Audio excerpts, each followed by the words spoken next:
Okay, working on the mini bike brakes. This is what I've come up with so far. I made myself a tab in there. Okay. Drilled it out to use the original mount. It's a 3/16 plate by I think 3/4 that set on there. It was leftover material. And I'm going to use the actual tab here that they use to mount the wheel. And it's going to bolt on this side as you see. But I'm going to weld it here and here on there, so that should be strong.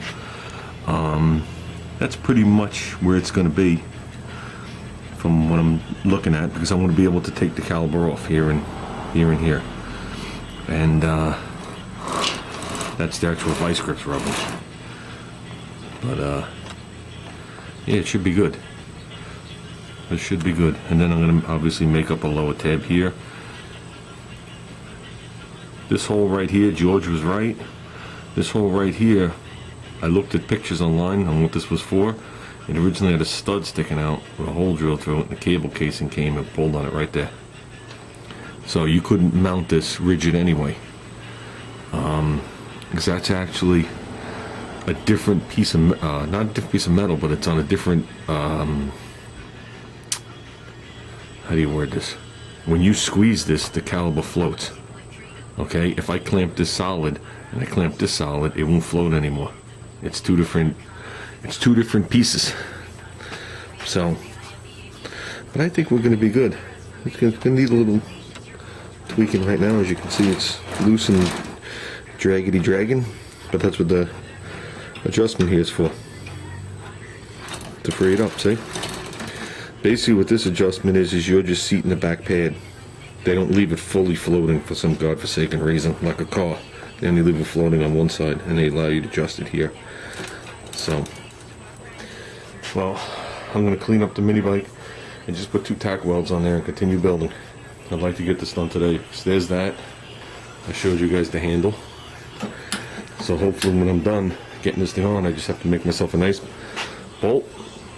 I'll run to Walmart and pick up a cable. So I'd like to see these brakes break. Well, either way. Well, we got it tacked on. Oof, hit that Allen key. This one right here, whoops, hard to see through the camera. I think I'm gonna come down and then come like almost on a 45 and get like the back edge of the frame right here, so I give it a nice bead like this. You know, and then come up on an angle. That'll be nice and strong. Because if I make it an L bracket, not only won't be as strong, but I'll be fighting to get that Allen key in all the time. This will actually strengthen it by changing the angle down, and it'll just make it easier for me to deal with. You know, when I'm done, I got to clean up the sprocket a little bit, or I think I'll chew the pads right off this thing. So, but let's see how we're doing. Like I said, it's only tacked in. Well, this is what I came up with the lower tab. Rounded it over a little bit, put a bend on it. The frame rail actually rides right here, super strong. So that's the difference between me doing this mini bike and one of my cars. If I would have made this curve with these rounded edges on the car, I would have traced out a half curve, sat there on the belt sander and did it till it was exact. But there's a little quicker and cruder. The only reason I did curve it is so it would clear everything in the caliber. So I'm going to put this thing on, and I'll turn the camera back on. Well, it's on. I cleaned this up the best I could, but at least we're down to a nice surface. The pad rides from like here out.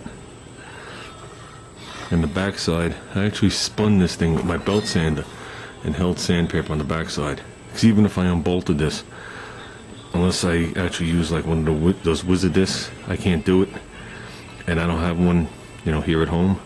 And it was really the outside that was super rusty. The inside just had surface rust. You know, I guess this was the side that's seen the weather. This used to be very tight to the wheel. So,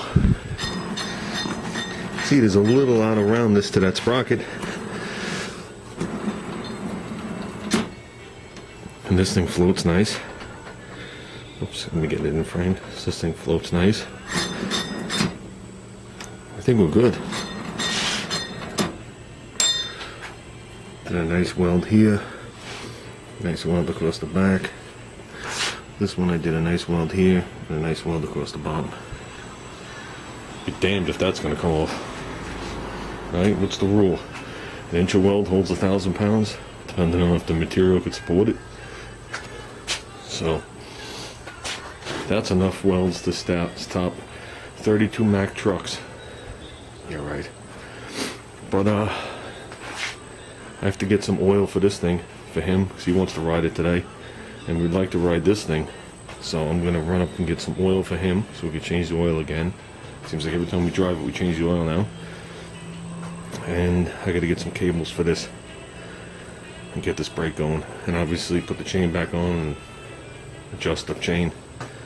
The chain needed to be adjusted. So you can see all the rust.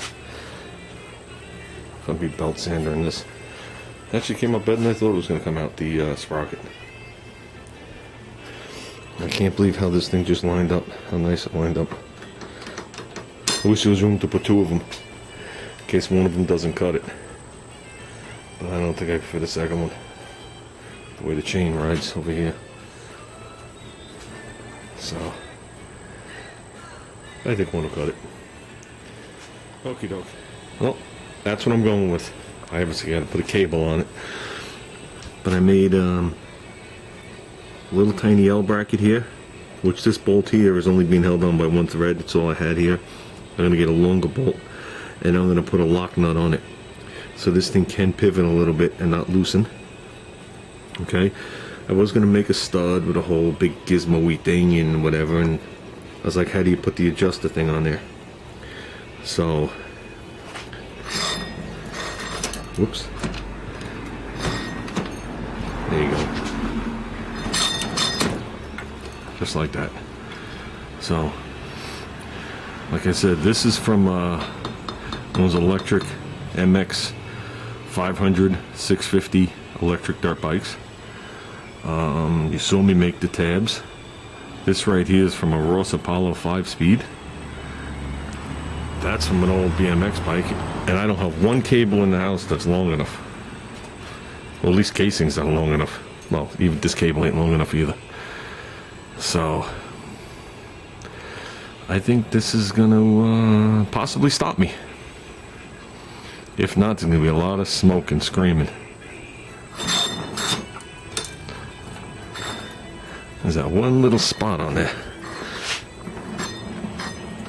We might have to fine tune that rotor slash sprocket, or we could leave well enough alone, and I think that's what we're gonna do. But I think overall it turned out to be a nice little unit on there. So this bracket I actually made decently nice. I actually machined the sides and everything. Like I said, I would have spent a little more time on it if it was on my car. But, what the heck. We ain't painting nothing, let it all rust up. So, off to Kmart.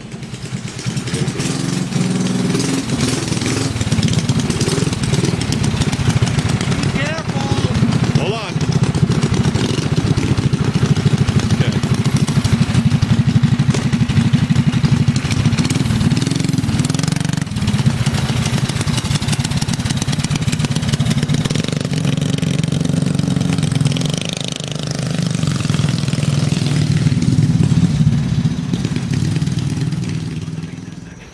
Well, its first stop, it skidded right in the driveway.